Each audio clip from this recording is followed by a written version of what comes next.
Hi everyone, I recently bought this beautiful orchid at Home Depot. It was the only one with flowers that looked like this, and I specifically bought it for its flowers. Since it was the only one, I didn't think to look at the roots at all. It came with a tag and everything, so I was really excited, and I just bought it without any inspection of its root health. So needless to say, when I got home, and when I thought it might need to be watered, I looked at the root system and was very disturbed, to say the least, to see that there are almost no healthy roots. So I watered it last night, and so far only this little speck of green has showed up since then. So we're gonna take a look at this root system together, and hopefully I won't have to cut off these beautiful flowers, but we don't know. I don't know what's gonna happen yet. So first we're just gonna take a look at the roots and see what can be done. This leaf recently just fell off right before I started filming, so I don't know how good it's looking. At least it's not very dehydrated, so I think that's a good sign. So here we are taking a closer look at the roots. Like I mentioned, I did soak them, so it should be a lot easier to deal with whatever's going on in here. And this is just looking all bad so far. Was it worth it to buy such an unhealthy orchid? I hope it has at least one root intact, but the way this is looking, it is not looking good at all. So I'm just gonna try and gently remove this sphagnum moss just in case there's some healthy roots buried inside, and hope for the best, really.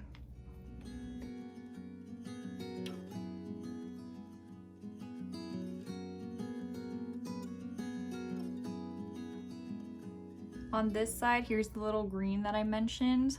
I didn't notice this was a little bit green, but I do see that now that we have the little covering off. And since I've had it, I've only watered it once because I haven't had it long enough to water it more than that. And I did wait a little bit longer than I normally would because I did notice that the roots weren't looking very healthy. And so I didn't want to completely overwater it.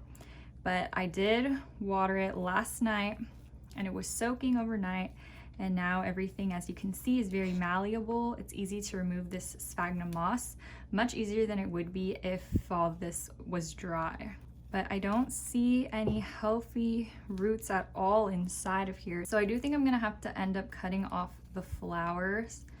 They're really beautiful flowers, but they're probably gonna have to go so that this plant could put energy back into growing its roots instead of keeping its beautiful flowers alive.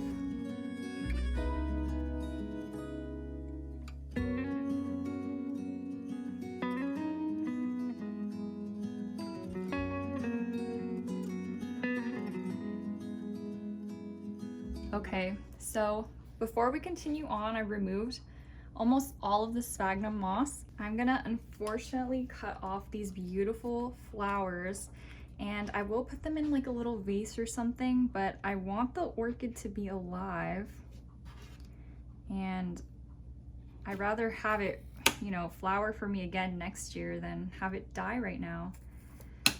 So there we go, all the way down to their base. Here's one. Look how beautiful they are. They look like Meltoniopsis, and that's why I was drawn to them. And here's the second flower spike. So now that we have that out of the way, it's gonna be a lot easier for me to get in here and take a look at what's going on. So far, I think that the only healthy roots are these upper 3 roots. So I think it has 3 healthy roots. The rest feel really mushy. You can see how they look. I will show you a healthy root system just so we can compare. Here you can see all the roots are pretty green, and this is a little bit dehydrated, so they're not the best looking, but you can clearly see the difference in how these are looking. So what I'm gonna do now is feel the mushy roots. You want to go off of feel as well as what you see, because this one up here, it looks to be rotten, but if you actually feel it, it's still very firm and it leads to this healthy area, and I really need to rely on that healthy part. So just going around here, everything that feels bad is getting cut off, and that's going to be most of this root system.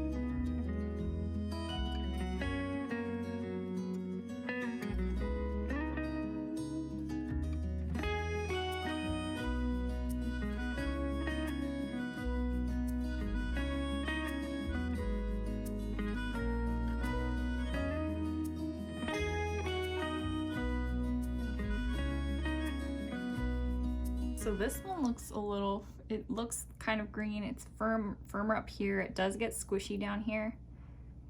So I'm gonna cut it at a lower portion, probably right about here. This is where it gets extremely mushy.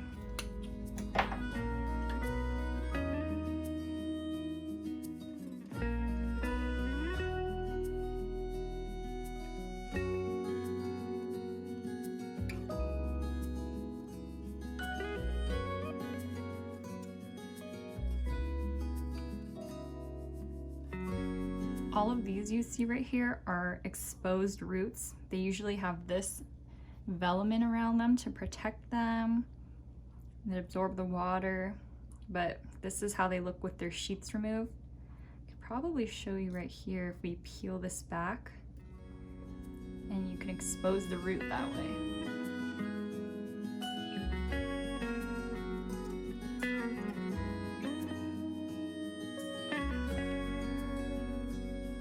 When you have a portion of a healthy root like this and the rest of it is dead or decayed, what you should do is cut below so there's a little bit of dead still left on the root so that you don't create an open wound.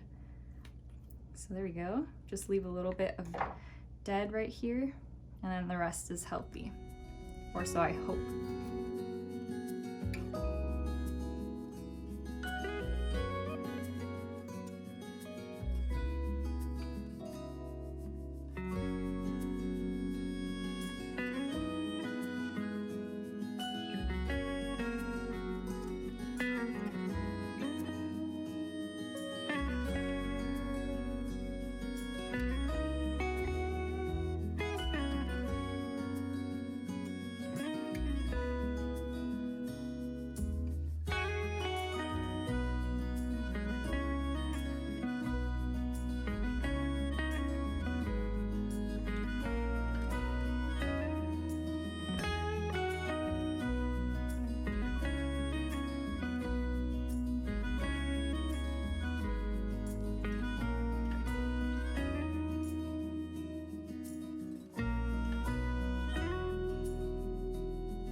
This is the root system that I'm left with.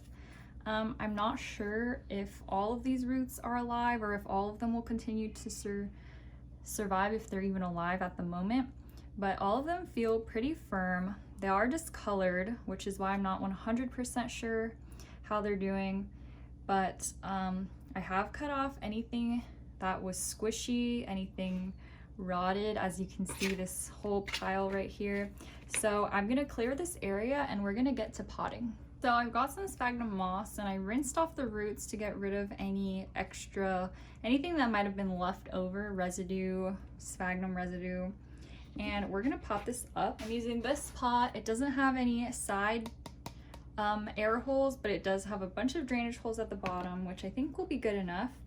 I kind of want to keep the humidity a bit higher, and I'm hoping that not having any air holes will help with that. And I am using this orchid bark, and this is just how I would normally pot any other orchid, but I am going to use less bark than I normally would, so that's a pretty small layer, and I would normally put more, but since I want more moisture, I'm just gonna put less orchid bark and more sphagnum moss. And this might be where it fits. Here we go.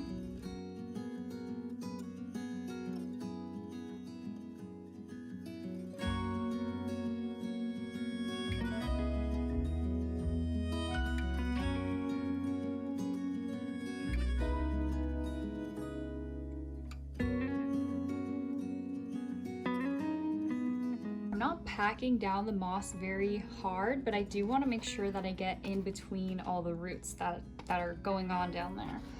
Even though there's only like 5 of them, I do want to make sure there's not a ton of air pockets.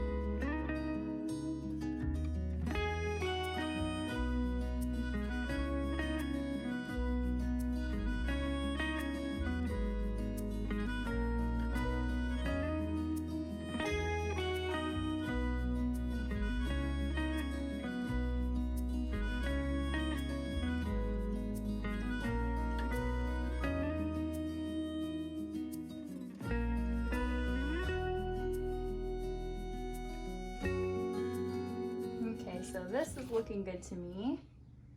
There's a lot of moss in here, more than I would normally put, but I think this orchid's gonna be just fine. I didn't pot it too deep, and hopefully new roots will come out from here, all around this area. I'm gonna show you an example of another plant that had a similar condition to this one. So this one, you can see it is very tilted, but that's because it's right next to a window facing this way, so it's trying to get to the sun.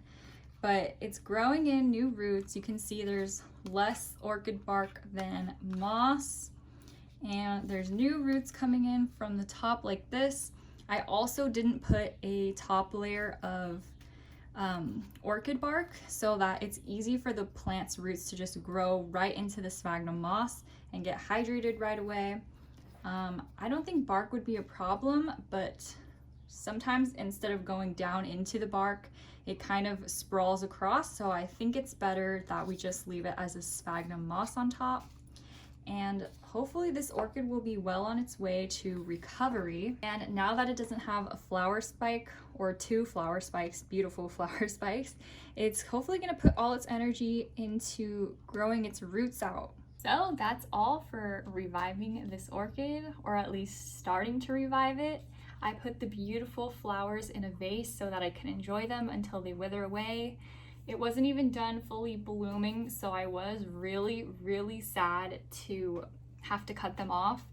I could have left them on, but it would make it a lot harder for the plant to kind of revive itself. I could have also waited longer until the flowers died off, but I really want to make sure that this plant survives because I want to see it bloom next year and the year after that and the year after that. So I don't want to risk killing it just to have its blooms for now. I hope that this video was helpful to you if you bought a plant without noticing if the roots were damaged.